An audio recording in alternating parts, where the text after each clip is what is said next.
Es iedevu savam boyfriendam ierunāt voiceover šim video. Enjoy!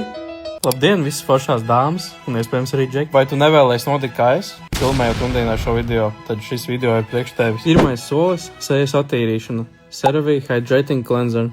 Undīna teica, ka tas mitrina nomierina ādu attīrīšanas laikā. Domāts kairinātai, jūtīgai un sausai ādai. Pagaid, kas man tālākās? Kad sejas āda ir attīrīta, nākamais solis ir to mitrināt. Te noderēs CeraVe mitrinošais losjons. Tas atjauno ādas barjeru 1 stundas laikā. Tagad pats galvenais. Aizsardzība pret UV stariem. Žēl, ka nevar attīt laiku atpakaļ. Es izvēlētos CeraVe mitrinošo sauleskrēmu ar SPF 50+. Šis sauleskrēms ātri iesūc, viegli sajūt uz ādas, uztur mitrināšanu 24 stundas un stiprina ādas aizsargu barjeru. Šis ir sauleskrēms, kuru noteikti ir patīkami lietot. Šis no manis šodien viss, un tagad noteikti paskatieties uz manu skaisto draudzeni.